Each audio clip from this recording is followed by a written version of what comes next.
Oui. Alors, ici nous avons Tina. De son vrai nom, Christine Bumba est une chanteuse, rappeuse et parolière gabonaise née le 15 août 1989 à Libreville au Gabon. Elle débute à chanter à l'église en compagnie de sa mère à l'âge de 12 ans. En 2005, elle se lance dans le rap. Alors âgée de 16 ans, elle est repérée par le label Chambre Noire. Alors, dès lors, Tina fait un parcours assez fructueux qui fait bouger la population gabonaise, pour ne pas dire ailleurs. D'ailleurs, elle collecte en elle-même des millions de vues sur ses différents clips, comme par exemple Massama, Bébé Nangai. Elle a aussi fait Dieu donné. Et puis, elle a fait aussi un featuring avec Queen Fumi qui a remporté plus de 15 millions de vues. Et pour terminer, en elle-même, Tina, elle a 402K d'abonnés sur Facebook, 239K sur TikTok. Ça s'applaudit.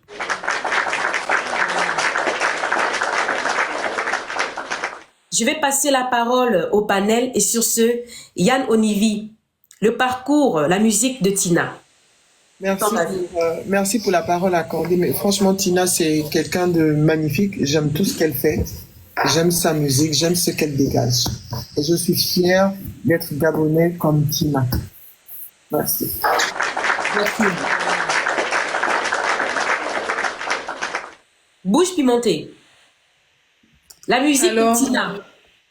La musique de Tina, je l'apprécie beaucoup, mais je trouve que elle s'est un peu éteinte après le petit quiproquo entre Chanel et elle, histoire de plume, c'est moi la plume, c'est pas moi la plume et tout. Mais n'empêche que Tina nous a bercés durant notre enfance. J'apprécie beaucoup sa musique. Merci.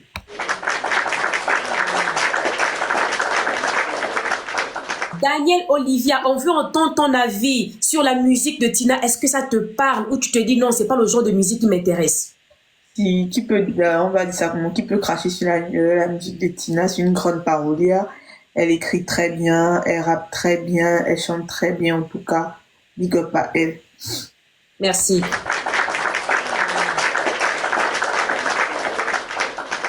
Kifraël, ta collègue artiste, ton avis sur la musique de Tina? Allô, vous m'écoutez? Oui. Super. Bah déjà, comme d'hab, hein, je vais m'excuser effectivement pour le retard. Et surtout, je vais vous remercier de m'avoir invité en fait, parce que c'est une émission, comme je le dis, que j'aime bien. Les panélistes, je les connais personnellement pour la plupart et je les adore. Donc, pour moi, c'est toujours un plaisir d'être là parmi vous. Bon, maintenant, s'il faut qu'on revienne à Tina, bon, moi, j'ai la chance de la connaître personnellement parce que Tina fait partie des rappeuses ou des artistes qui ont débuté en même temps que nous, quasiment. Hein.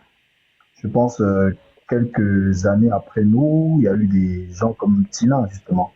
Donc moi, j'ai eu la chance effectivement de la côtoyer, de la connaître.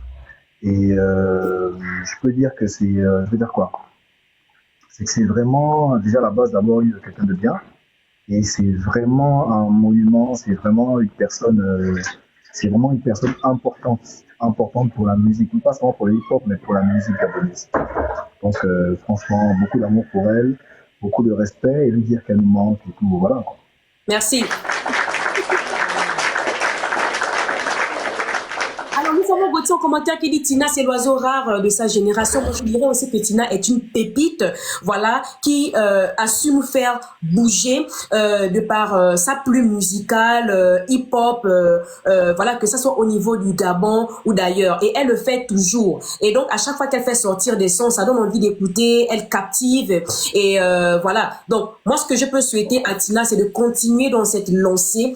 Et voilà, qu'elle continue de nous on va dire ça comme on dit chez nous, banzailler, voilà, avec sa musique, elle n'arrête pas. Et ce qui s'est passé avec Chanel et elle, moi j'espère que c'est pas forcément la raison pour laquelle elle est un peu restreinte, parce qu'elle se fait de plus en plus rare sur les réseaux. De temps en temps, elle poste une photo, mais après elle disparaît et voilà. Parfois, sa musique, on se perd un peu. Et là, c'est peut-être, on va dire ça comme c'est une photo à elle. Hein. Je pense que vous connaissez le son de vérité là. je sais que ma musique te fascine. C'est l'un des sons, par exemple, elle a su captiver la population gabonaise, pour ne pas dire ailleurs. Donc, on va souhaiter bien de choses à Tina. Deuxième profil, nous avons Vicky R.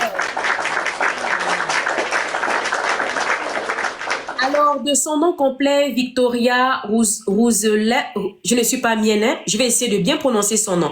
Victoria Rousselot Azizet Désiré, née le 19 août 1996 à Libreville, au Gabon.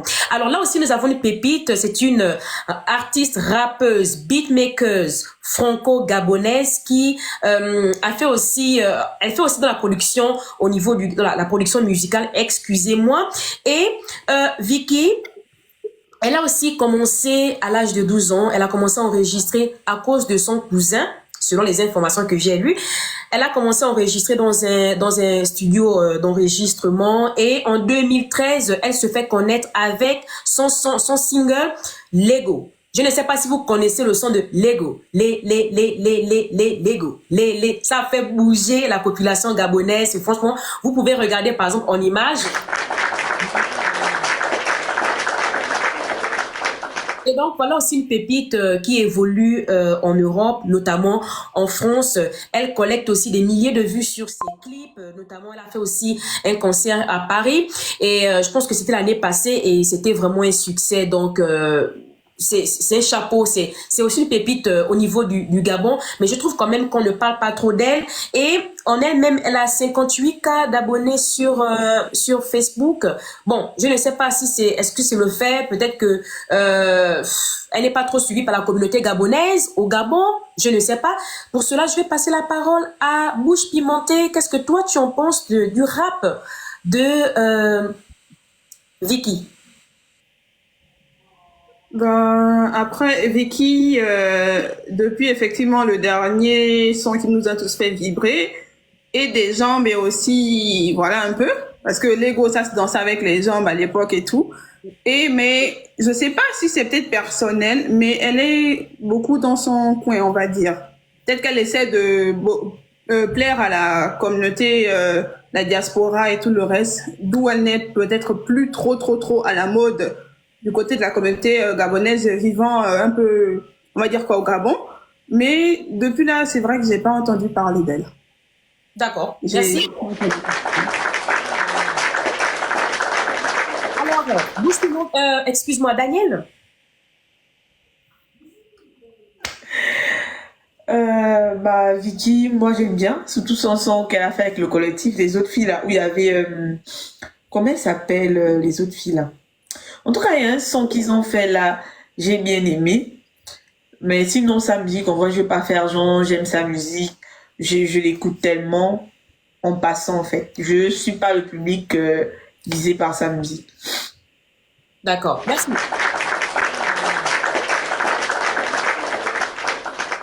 Yann Onivi.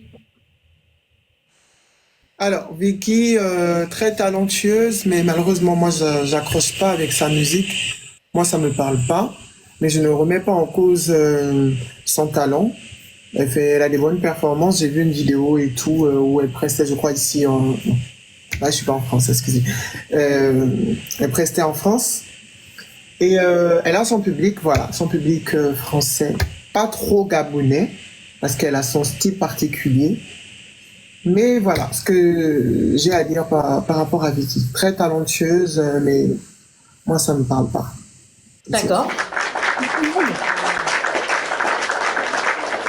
Alors la régie, est-ce que tu peux ramener l'image initiale pendant ce temps qu'ici, nous avons une rappeuse, une pépite qui évolue au niveau de France. Vicky R, ton avis, s'il te plaît. Non, moi je connais Vicky. Je connais très bien Vicky. Et bon, nous, en fait, nous on a la chance de côtoyer les artistes de plus près en fait. Moi, Vicky, je l'ai connue à l'époque de Oise, donc imaginez un peu. Elle était encore toute petite, elle était encore beatmaker. Mais déjà, quand je l'ai côtoyée, quand je l'ai rencontrée, il y a son humilité en fait qui m'a frappé en fait. C'est quelqu'un de très humble, quelqu'un qui a soif d'apprendre.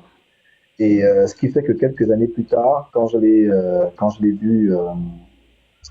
vu sur Paname avec, il y avait un collectif de filles là et tout, en termes de kickeuses. Quand je l'ai vu sur Paname, en France, j'ai pas été surpris en fait. J'ai pas été surpris. C'est vraiment une Gabonaise talentueuse. Bon, maintenant c'est vrai que son public c'est pas trop le nôtre, parce que ouais, c'est pas trop le Gabon en tant que tel. Mais je pense que néanmoins elle fait la fierté du vert jaune bleu dans l'Hexagone. Je constate que le panel, comme disait par exemple Bouche Pimentée et Daniel, Yann aussi, qu'on n'accroche pas trop à la musique de Kessie, au rap excusez-moi, de Vicky, mais parce que elle évolue en France et la musique n'est pas vraiment écoutée au niveau du Gabon, donc on est un peu perdu et tout. Voilà, c'est clair. Et ça justifie aussi le fait que sur ces réseaux, par exemple, elle n'a pas assez des Gabonais qui la suivent. Donc peut-être que elle, sa musique, c'est un peu plus centré au niveau de la diaspora, notamment en France. C'est un peu comme si elle chantait que pour les Français le plus souvent. Mais après, quand j'écoutais quelques morceaux à elle et tout, ce que j'ai vraiment apprécié aussi, c'est le fait que il y a cette fierté, malgré le fait qu'elle soit en France, elle a toujours tendance à parler de sa patrie. Voyez un peu, elle est franco-gabonaise et donc dans ses textes, il y a toujours ce truc de quand je rentre au Gabon, au Boma, en fait, elle trouve un mot pour toujours dire aux Gabonais, je suis là, je ne vous ai pas oublié. Alors, Kessie, est-ce que, première question, hein, j'ai 5 questions pour toi. Je voulais savoir si vous arrivez à joindre les deux bouts avec la musique seulement. Hmm, euh, Ça dépend en fait, ça dépend. Parce que bon, si moi je parle pour moi, je veux dire que j'arrive à joindre les deux bouts. Même si par rapport à ce que j'ai fait en termes de musique, normalement je devrais pas joindre les deux bouts. Je devrais, voilà quoi, je devais ovaliser comme on dit au quartier. Mais par rapport à moi, j'arrive à joindre effectivement les deux bouts par rapport aux investissements que j'ai fait, par rapport à mes activités, par rapport un peu à divers spectacles que j'ai à gauche, à droite. Voilà. Mais il faut dire qu'en général, l'artiste, je dis bien l'artiste, en général gabonais, hein, l'artiste gabonais, c'est pas du tout évident pour lui. La grosse majorité est effectivement en galère parce que bon, voilà quoi, les conditions sont pas réunies, il y a pas de salle de spectacle, il n'y a pas de droit d'auteur, il n'y a pas de statut de l'artiste. Donc, ce qui fait D'accord. que la grosse majorité quand même, c'est pas ça, Est-ce que vous pensez qu'on malheureusement. pourra avoir, est-ce que vous pensez on pourra avoir un peu quelques petits détails sur votre petite, pas petite, désolé, sur vos investissements un peu, pour ne pas qu'on soupçonne un peu d'être dans la loge? Vous, Timothée, ben, déjà Parce être que dans la loge et tout, voilà, j'ai vu un pas commentaire qui possible. disait que vous êtes propriétaire en fait. Bah oui, c'est-à-dire que avec la grâce de Dieu, en fait, quand je suis dans mon prime, est-ce que tu vois, j'ai eu la possibilité Mhm. effectivement d'acquérir voilà, quelques petits terrains, de faire des petits trucs, de faire des petits business aussi. Il y a aussi ma copine, voilà, il y a aussi ma copine qui est là, qui m'aide. Mais puis il faut aussi dire que, bon voilà quoi, euh, j'ai quand même aussi un peu fait l'école, tu vois. J'ai quand même un bac plus Oh, 4 en c'est très bien. management, ce qui fait Je vous comprends parfaitement. Nous connaissons tous les réalités des artistes gabonais. Alors, j'ai fait un peu des petites recherches sur vous.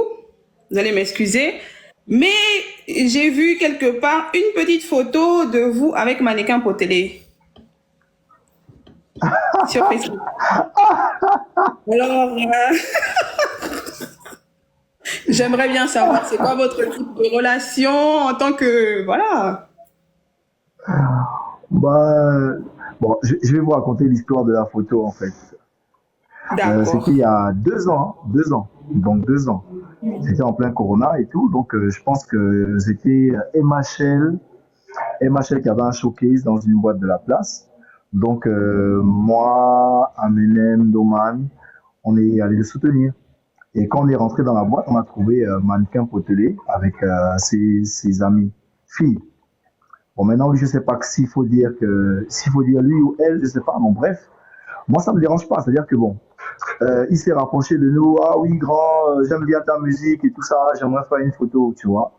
Il y avait plein d'artistes ce jour-là. Beaucoup ont refusé. Je vais pas dire leur nom, hein. Beaucoup ont refusé, ils avaient leurs raisons. Mais Aminem et moi, on a fait la photo avec lui, et tranquille, quoi. Le rap, c'est pas que le show, c'est aussi le business. Est-ce que la phrase vous dit quelque chose? Tina, D'accord. Est-ce qu'on pourra avoir les raisons de votre... En fait, on a remarqué que vous êtes quitté d'un groupe et maintenant vous avez décidé de faire de la musique solo. Et quand j'ai vu ce coupure. post, je me suis dit que, en disant le rap, c'est pas que le show, c'est aussi le business. Je me suis dit, bah, peut-être que c'est une affaire un peu de nu et tout. Est-ce que c'est ça ou je me trompe? Bah, malheureusement, c'est la vérité, hein. Le rap, c'est pas que le show. Le rap, c'est aussi du business. Parce que à côté de ça, il faut pouvoir se créer une vie. Il faut pouvoir investir, faut pouvoir se vêtir, il faut pouvoir se loger, il faut pouvoir pouvoir subvenir aux besoins de la famille. Est-ce que tu vois? Donc c'est pour ça que Tina a dit le rap, c'est pas que le show. Donc c'est pas juste rapper, c'est aussi également du business. Est-ce que tu vois? Kifraël, chacun un peu de son côté. Je sais pas, vous avez remarqué que je suis plus trop avec mon compère Décibel, je suis un peu de mon Oui, côté justement. J'essaie de tracer ma exactement. voie de mon côté, lui également de la sienne. Donc moi j'ai mon projet qui va sortir, qui est imminent. Lui également, je sais que comme on bosse dans le même studio, je sais qu'également lui il est en studio et qu'il y a son projet aussi qui va sortir, quoi. Donc les gens c'est vrai que ça peut faire mal à certains parce que beaucoup de gens ont aimé le groupe, ce que tu vois. C'est vrai que ça peut leur faire Oui, mal, mais les gens doivent comprendre que des fois, quand on est dans un groupe, on ne peut pas pleinement s'exprimer, en fait. On ne peut pas pleinement montrer sa valeur, montrer pleinement ce qu'on vaut. Tu vois, des fois, en tant qu'artiste, on a besoin également de se définir en solo. Donc, c'est pour ça que mon compère et moi, Décibel, d'un commun accord, je répète encore d'un commun accord, on a décidé de prendre une pause pour que chacun puisse faire son projet de son côté. Et ensuite, voilà quoi, quand ce sera le moment, quand Dieu va décider, on va se remettre ensemble pour revenir, voilà quoi, pour un album qui fera elle.